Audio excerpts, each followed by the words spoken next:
अस्सलाम वालेकुम अज़ीज़ तलबा व तालिबात, मैं हूँ सैयद अरसलान बुखारी, आपका केमिस्ट्री का टीचर। बच्चों, आज हम जिस टॉपिक को पढ़ने जा रहे हैं, ये टॉपिक असल में पिछले टॉपिक का तसलसल है। स्टूडेंट्स, हमने पिछले टॉपिक में लॉ ऑफ मैथ सेक्शन को बहुत तफसील के साथ पढ़ा। आज हम उसी तफसील को इस्तेमाल करते हुए एक फ़र्ज़ी रिएक्शन लिखेंगे और उसकी केसी एक्सप्रेशन निकालना सीखेंगे। बच्चों, ये टॉपिक आपके लिए बहुत अहम होगा क्योंकि आपके इस चैप्टर के जो न्यूमेरिकल्स हैं उनके अंदर भी आपको यहाँ से खासी मदद मिल सकती है। तो चलते हैं बोर्ड की तरफ और आपको बताते हैं कि किसी भी रिएक्शन की केसी एक्सप्रेशन किस तरह निकाली जाती है। अजीज़ तलबा, जैसा कि हमने इससे पिछले लेक्चर के अंदर हमने उस लॉ ऑफ मैथ सेक्शन का पहला हिस्सा पढ़ा और साथ ही आपको बता दिया कि लेक्चर नंबर 2 भी इसका होगा। तो अब हम लॉ ऑफ मैथ सेक्शन का दूसरा हिस्सा पढ़ने लगे। मैंने इनको दो हिस्सों में तकसीम इसलिए किया क्योंकि हमारे बच्चे इसके अंदर कन्फ्यूजन का शिकार हो जाते हैं और वो इन दोनों टॉपिक्स के अंदर जो है वो फ़र्क नहीं कर पाते हैं, इसलिए इसको दो हिस्सों में तकसीम कर दिया। पहला हिस्सा लॉ ऑफ मैथ सेक्शन का था, उसमें हमने मुकम्मल तौर पे तफसील से उसको पढ़ा और नताइज अखज़ किए। अब दूसरा हिस्सा लॉ ऑफ मैथ सेक्शन का क्या है कि अगर आपसे ये कह दिया जाए कि किसी भी मसावात की कोई भी केमिकल इक्वेशन है उसकी इक्विलिब्रियम कांस्टेंट एक्सप्रेशन, मतलब मसावात अखज़ करें, आपके सामने एक इक्वेशन लिख दी जाती है, एक रिएक्शन लिख दिया जाता है और आपसे कहा जाता है कि उसकी केमिकल इक्विलिब्रियम एक्सप्रेशन निकाल के दिखा दें। मिसाल के तौर पे मैं यहाँ पे एक मसावात लिखता हूँ, जो रिएक्शन हम पहले पढ़ चुके हैं, हाइड्रोजन और आयोडीन का, और एक रिवर्सिबल रिएक्शन है और वो बनाता है 2 मोल्स हाइड्रोजन आयोडाइड के। और इसके ऊपर मेरे तफसीली लेक्चर इससे पहले मौजूद हैं, आप देख सकते हैं कि किस तरह हमने उसमें इक्वेशन को बैलेंस किया था, मसावात को बैलेंस किया था। तो फ़र्ज़ करें अगर आपके सामने ये मसावात लिख दी जाती है और कहा जाता है कि केमिकल इक्विलिब्रियम कांस्टेंट एक्सप्रेशन इसकी निकालें, तो हम कैसे निकालेंगे, इसका हमें तरीका पता होना चाहिए। उस तरीके को समझने के लिए आप एक फ़र्ज़ी मसावात की मिसाल बुक आपको समझाती है। मिसाल के तौर पे A प्लस B और रिवर्सिबल रिएक्शन होता है और उससे बन जाता है C जमा D।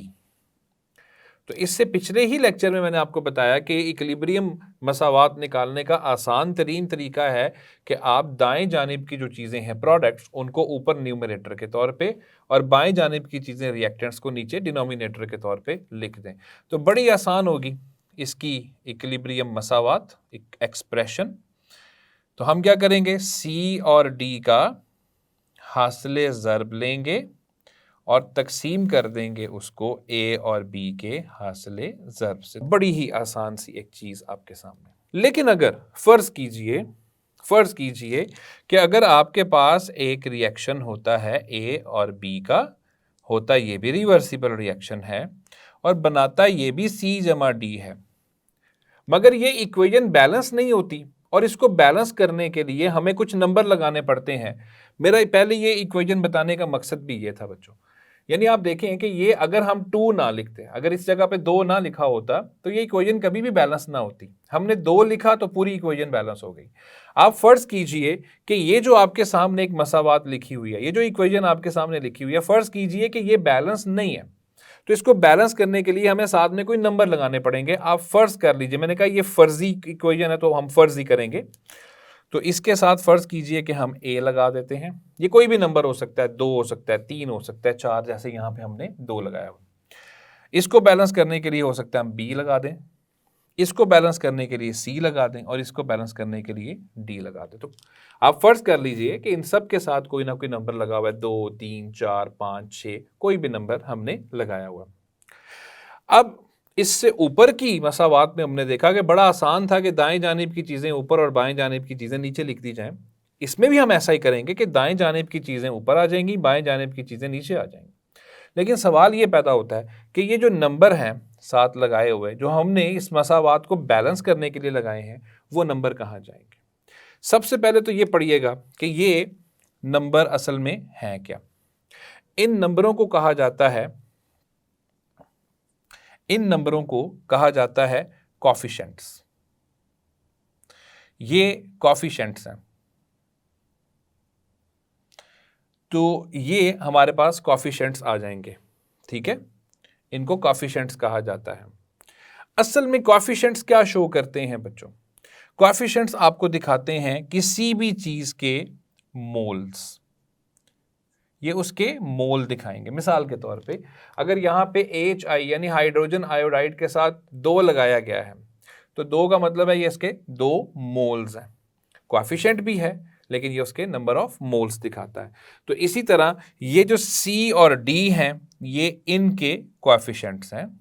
और जो कोएफिशिएंट्स होते हैं वो मैंने आपको बता दिया कि क्या दिखाते हैं, नंबर ऑफ मोल्स। चूंकि आपकी बुक में दोनों तरीकों से था, उर्दू और इंग्लिश, मैंने इनको दोनों तरीकों से लिख दिया। सवाल ये पैदा होता है कि ये कोएफिशिएंट्स यानी नंबर ऑफ मोल्स, किसी भी चीज के मोल्स जो हैं ये कहाँ जाएंगे? तो इसका कानून सुन लें बेटा, सब बच्चे कानून सुन लें कि जो कोएफिशिएंट्स हैं ये उसके कुव्वत नुमा के तौर पे चले जाएंगे। कुव्वत नुमा के तौर पे जाने का मतलब ऊपर पावर की सूरत में चले जाएंगे। मिसाल के तौर पे अब पहले हम इसके ऊपर, इस इक्वेशन के ऊपर पूरा लॉ ऑफ मैथ सेक्शन दोबारा लगा के देखते हैं, जैसे आपकी किताब के अंदर किया गया है। तो बच्चों ये रहा रिएक्शन फॉरवर्ड और ये रहा रिएक्शन रिवर्स। तो जो फॉरवर्ड रिएक्शन होगा बेटा, हमने लॉ ऑफ मैथ सेक्शन अभी पिछले ही लेक्चर में पढ़ा है कि वो डायरेक्टली प्रोपोर्शनल होगा हासिल ज़र्ब A और B के। लेकिन इसमें फ़र्क क्या है? साथ में क्या लगे हुए हैं? कोएफिशिएंट्स। तो A का जो कोएफिशिएंट होगा वो A की कुव्वत नुमा के तौर पे चला जाएगा और B का जो कोएफिशिएंट है वो B की कुव्वत नुमा के तौर पर चला जाएगा। इसी तरह रिवर्स रिएक्शन का जो रेट होगा वो डायरेक्टली प्रोपोर्शनल होगा C और C का कुव्वत नुमा और एक्टिव मास D का और D का कुव्वत नुमा उसका कोएफिशिएंट, उसके नंबर ऑफ मोल्स। अब ये प्रोपोर्शनल का साइन खत्म करेंगे, जैसे इससे पिछले टॉपिक में हमने पढ़ा कि RF प्रोपोर्शनल का साइन खत्म करके KF लगेगा और बाकी पूरी इक्वेशन जूं की तूं आ जाएगी। और यहाँ पे R है और वो होगा KR का लगेगा और बाकी इक्वेशन आपके सामने उसी तरह से लिख दी जाएगी। चूंकि डायनामिक इक्विलिब्रियम पर रेट फॉरवर्ड रिएक्शन का बराबर हो जाता है रिवर्स रिएक्शन के रेट के, तो अब हम क्या करेंगे, ये और ये बराबर करके यहां पे लिखेंगे। तो KF हासिल ज़र्ब A और B का, साथ में उनके कोएफिशिएंट्स यानी मोल की तादाद, और ये बराबर है KR के और साथ में दोनों चीज़ों के हासिल ज़र्ब और साथ में कुव्वत नुमा उनके कोएफिशिएंट्स। अब दोनों एक तरफ करेंगे चीज़ें, जैसे हमने पिछले ही टॉपिक में पढ़ा है KF तकसीम होगा KR से, और इसी तरह C और D जो है वो ऊपर ही आएगा, जैसे मैंने थोड़ी देर पहले आपको लेक्चर के शुरू में ही बता दिया, और A और B जो है वो नीचे आ जाएगा और साथ ही साथ उनके कोएफिशिएंट्स कुव्वत नुमा के तौर पे यानी पावर की सूरत में मौजूद होंगे। और चूंकि ये दो कांस्टेंट्स हैं और इनकी रेशो हमने पिछले लेक्चर में बात किया कि वो भी कांस्टेंट होती है, तो हम यहाँ पे इसको KC लिख देंगे। तो बच्चों ये हमने बड़ी आसानी से उसके KC की एक्सप्रेशन निकाल ली है।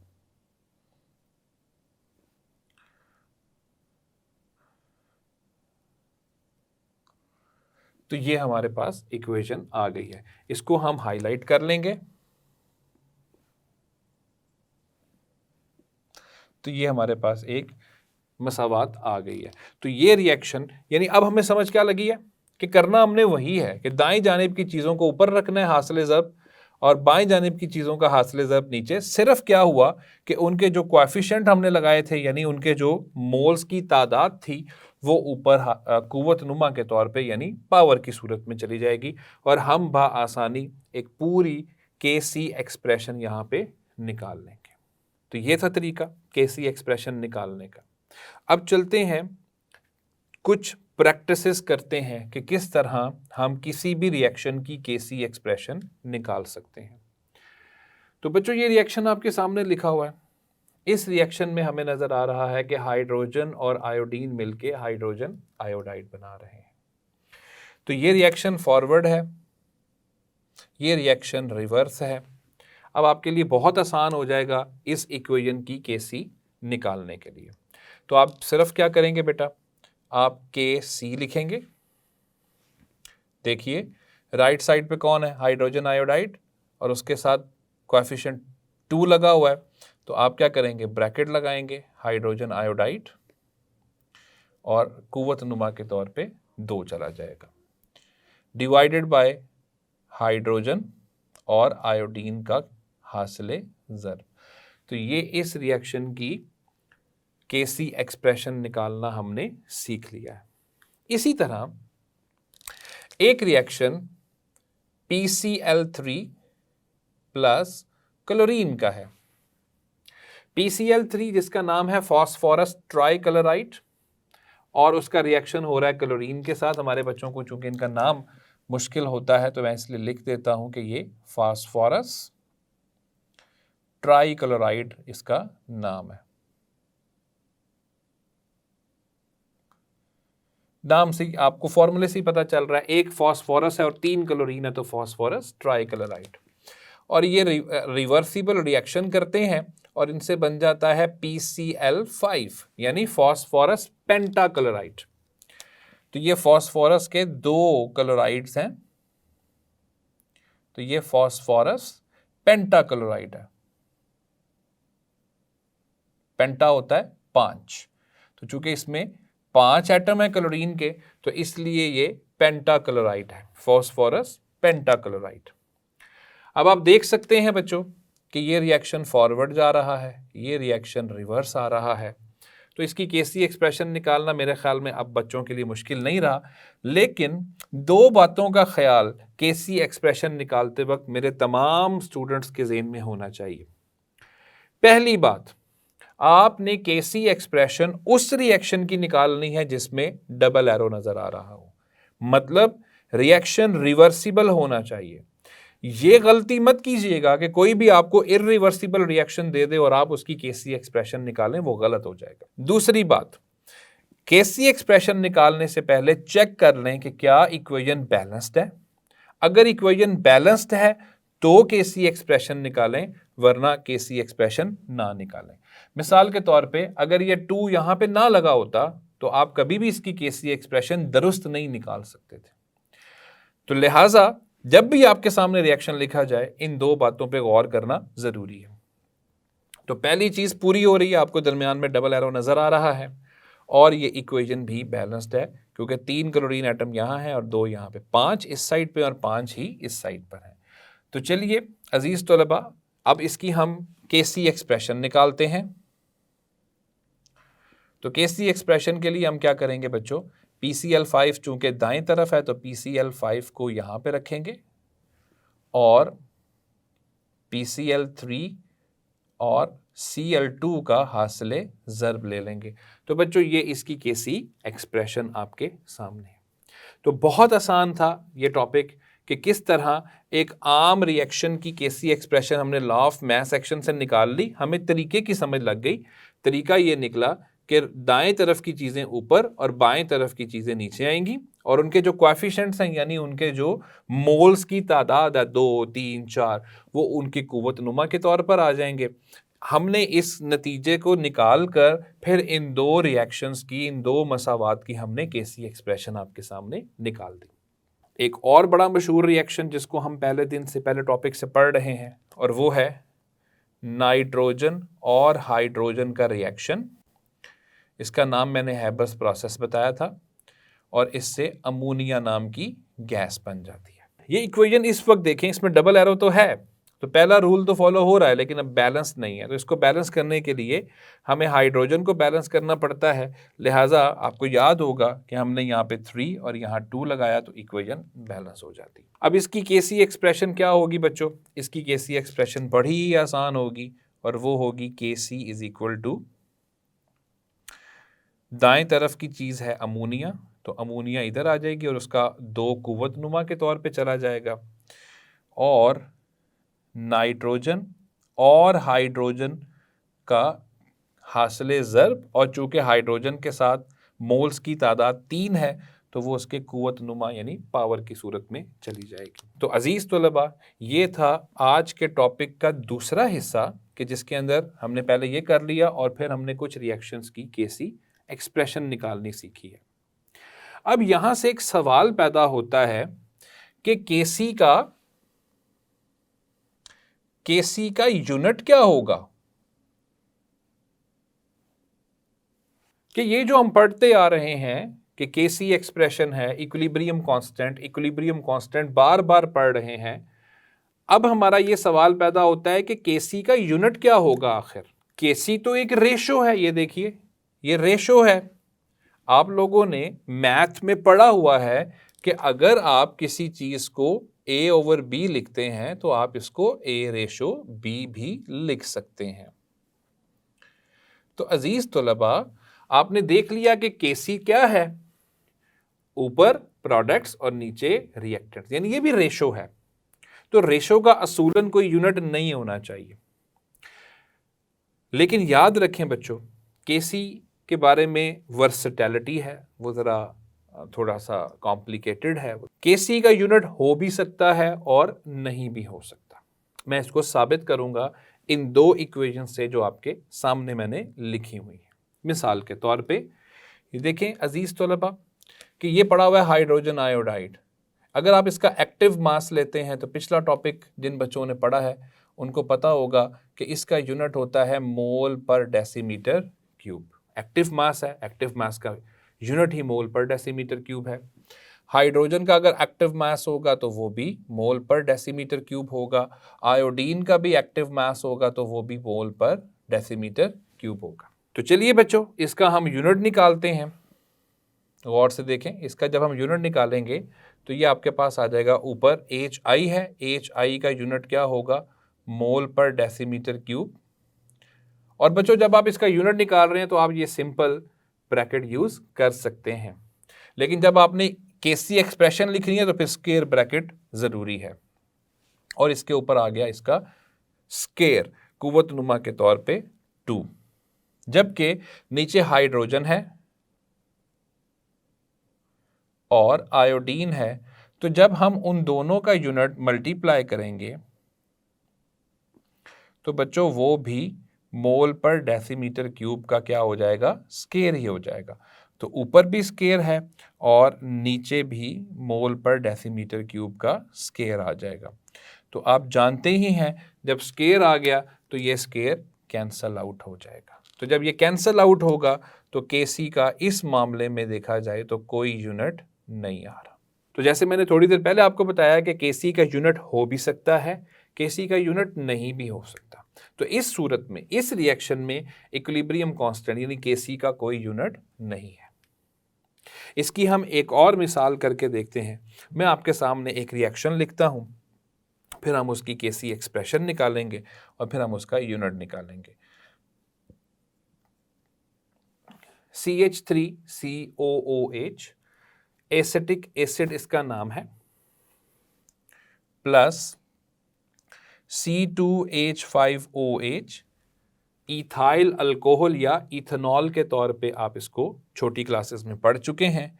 ये एक रिवर्सिबल रिएक्शन करते हैं और ये बनाते हैं CH3COOC2H5 प्लस पानी।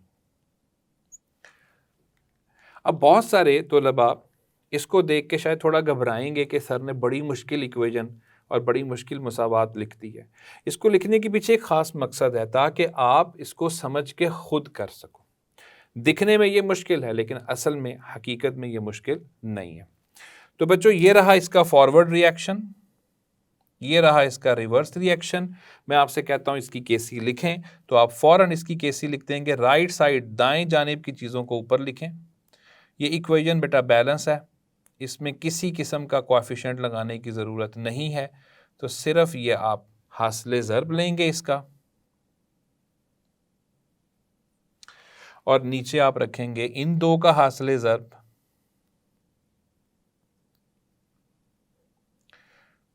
और जब मैं बार बार हासिल ज़र्ब कह रहा हूं तो इसलिए कह रहा हूं क्योंकि हर दफ़ा हम देखते हैं कि हमारे बच्चे गलती कर जाते हैं। चूँकि यहाँ पे जमा का साइन लगा हुआ है, वो यहाँ भी जमा का साइन लगा देते हैं, जो कि बिल्कुल गलत हो जाएगा। तो इसलिए हासिल ज़र्ब मैं कह रहा हूँ कि ये जमा का साइन यहीं पे भूल जाएं, आगे हासिल ज़र्ब लेके चलें। तो बच्चों ऊपर ये दो हैं, तो जब दोनों का यूनिट मल्टीप्लाई होगा तो दोनों का यूनिट मल्टीप्लाई होके क्या आ जाएगा, स्क्वायर डिवाइडेड बाय, फिर नीचे दो क्वांटिटीज़ हैं तो ये दोनों जब होगा, दोनों का मल्टीप्लाई होगा तो ये भी स्क्वायर आ जाएगा। तो स्क्वायर और स्क्वायर जब कैंसल आउट होगा तो इस मामले में देखा जाए तो यहाँ पे भी केसी का कोई यूनिट नहीं आ रहा, तो यहाँ पे केसी का कोई यूनिट नहीं आ रहा। लेकिन अजीज तलबा, इस रिएक्शन के अंदर केसी का यूनिट आएगा। वो कैसे आएगा ज़रा गौर कीजिए। सबसे इस केसी एक्सप्रेशन को देखें, PCl5 लिखा हुआ है, तो PCl5 का क्या आ जाएगा, मोल पर डेसीमीटर क्यूब। नीचे दो क्वांटिटीज हैं, तो एक आएगा मोल पर decimetre cube multiply by mole पर डेसीमीटर क्यूब। बेटा ये एक क्वांटिटी तो जो है वो माइनस या कैंसल आउट हो जाएगी, लेकिन दूसरी जो है वो नीचे पड़ी रहेगी। तो ये कुछ इस तरह से आ जाएगा, 1 तकसीम है मोल पर डेसीमीटर क्यूब से। या इसको दूसरी सूरत में कैसे लिखा जाएगा, चूंकि ये नीचे पड़ा हुआ है तो जब ये ऊपर आएगा तो साइन जो है वो उल्ट हो जाएंगे, तो मोल जो है वो -1 हो जाएगा और डीएम जो है वो 3 हो जाएगा। इस सूरत में देखा जाए तो इसका यूनिट आ चुका है, मगर इस रिएक्शन के अंदर केसी का कोई यूनिट नहीं आया। इस रिएक्शन के अंदर केसी का कोई यूनिट नहीं आया। तो मेरी वो पहली बात याद रखें कि केसी का यूनिट हो भी सकता है और केसी का यूनिट नहीं भी हो सकता। केसी का यूनिट कब आएगा ये देखें, इस सूरत में क्यों आया यूनिट और इस सूरत में क्यों नहीं आया। अजीज तलबा गौर कीजिए, यहाँ पे PCl3 का सिर्फ 1 मोल है, आप देखें इसके साथ कुछ नहीं लगा हुआ, तो इसका मतलब है ये 1 मोल है। और क्लोरीन के साथ भी कुछ नहीं लगा हुआ, तो क्लोरीन का भी 1 मोल है। यानी रिएक्टेंट्स की तरफ जो मोल हो गए वो हो गए 2, एक PCl3 का मोल, एक क्लोरीन का मोल।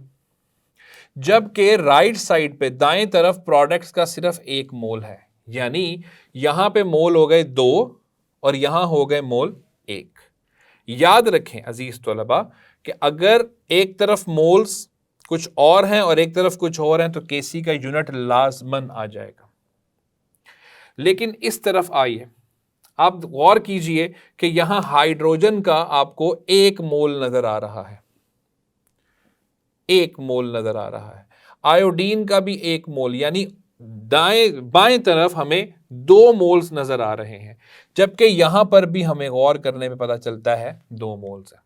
तो चूंकि यहां पे इस रिएक्शन में इधर और इधर नंबर ऑफ मोल्स की तादाद बराबर है, इसलिए केसी का कोई यूनिट नहीं आया। बिल्कुल इसी तरह ये देखें कि इसके साथ भी शुरू में कुछ नहीं लगा हुआ, मतलब ये भी 1 मोल है। इसके साथ भी शुरू में कुछ नहीं लगा हुआ, ये भी 1 मोल है, ये भी 1 मोल है बच्चों, और ये भी 1 मोल है। मतलब बाएं तरफ जो मोल्स की तादाद है वो 2 है और दाएं तरफ भी मोल्स की तादाद 2 है। जब दोनों अतराफ नंबर ऑफ मोल्स यानी मोल्स की तादाद बराबर हो जाए तो फिर कोई यूनिट नहीं आएगा। लेकिन अगर दोनों तरफ बैलेंस ना हुआ मामला तो फिर क्या होगा, यूनिट आ जाएगा। इसी तरह यहां पे आप आके देखें, इसका 1 मोल है और इसके 3 मोल्स हैं, यानी बाएं तरफ हमें 4 मोल्स नजर आ रहे हैं, जबकि दाएं तरफ हमें सिर्फ 2 मोल्स नजर आ रहे हैं। तो हम तवक्को कर सकते हैं कि यहां कोई ना कोई यूनिट आ जाएगा और लाजमन आएगा। और जो बच्चे भी ये लेक्चर अटेंड करें उसके बाद इसको होमवर्क के तौर पे ज़रूर करें, क्योंकि ये चीज़ समझ आने में बहुत आसान है। जब तक आप इसको प्रैक्टिस नहीं करोगे ये चीज़ आपको पक्की नहीं होगी। तो आज के टॉपिक का ये हमारा तीसरा हिस्सा था। पहला हिस्सा हमने लॉ ऑफ मैथ सेक्शन के ज़रिए एक फ़र्ज़ी इक्वेशन, एक फ़र्ज़ी मसावात लिख के उसकी केसी एक्सप्रेशन निकालना सीखा। दूसरा, हमने चंद एक रिएक्शंस लिख के उनकी केसी एक्सप्रेशन निकाल ली आसान तरीन तरीके से। आपको फिर ये पूरा मेथड जो है वो इस्तेमाल करने की ज़रूरत नहीं है। तीसरी चीज़ जो हमने पढ़ी कि केसी का यूनिट क्या है। तो केसी का यूनिट आ भी सकता है, नहीं भी आ सकता। नहीं, इन दो केसेस में नहीं आ रहा क्योंकि दोनों तरफ मोल्स की तादाद बराबर है। यहाँ पे आ जाएगा क्योंकि दोनों तरफ मोल्स की तादाद बराबर नहीं है। और आज के लेक्चर का चौथा और आखिरी हिस्सा क्या होगा बच्चों, कि अगर आपसे पूछ लिया जाए कि केसी को आप कैसे डिफाइन करोगे या केसी की जो है वो डेफिनेशन क्या होगी, उसकी तारीफ क्या होगी, तो आप क्या कहोगे? एक चीज़ आप गौर करें, यहाँ पे आपने इस रिएक्शन का केसी निकाला तो गौर कीजिए, आपके प्रोडक्ट्स ऊपर आ गए, प्रोडक्ट्स का हासिल ज़र्ब ऊपर आ गया और रिएक्टेंट्स का हासिल ज़र्ब नीचे आ गया। इसी तरह यहाँ आपने केसी एक्सप्रेशन कैसे निकाली? प्रोडक्ट्स का हासिल ज़र्ब ऊपर, रिएक्टेंट्स का हासिल ज़र्ब नीचे। यहाँ आपने कैसे निकाली? प्रोडक्ट्स ऊपर, रिएक्टेंट्स का हासिल ज़र्ब नीचे। प्रोडक्ट्स ऊपर, रिएक्टेंट्स का हासिल ज़र्ब नीचे, और सब के अंदर आपने यही किया। तो यहाँ से हम केसी की बड़ी आसान डेफिनेशन और जो है तारीफ निकाल सकते हैं। यानी केसी क्या है बच्चों? केसी है किसी भी रिएक्शन का प्रोडक्ट ऊपर आ जाएंगे,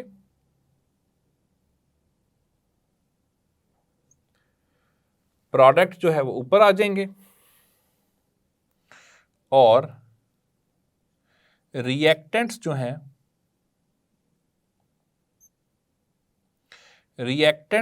वो नीचे आ जाएंगे। और सवाल ये पैदा होता है कि उनके साथ लगे हुए जो कोएफिशिएंट्स हैं, उनके साथ लगे हुए जो मोल्स की तादाद है वो कहाँ जाएंगे? तो वो हमने पढ़ा है कि वो इस जगह पर आ जाएंगे, कुव्वत नुमा के तौर पर आ जाएंगे। तो यहाँ से हम केसी की एक तारीफ निकाल सकते हैं। कैसे? इस रूल को ज़हन में रखें, मैंने इसको पहले हाईलाइट इसीलिए कर दिया था। जब भी कोई चीज़ A तकसीम B के तौर पे लिखी होती है तो वो A रेशो B के तौर पर भी लिखी जा सकती है। तो इसी तरह अगर ये प्रोडक्ट्स तकसीम रिएक्टेंट्स लिखे हुए हैं तो इनको आसानी यूं लिखा जा सकता है। तो केसी जो है वो बराबर आ जाएगी प्रोडक्ट्स की रेशो, प्रोडक्ट्स का हासिल ज़र्ब रेशो रिएक्टेंट्स का हासिल ज़र्ब।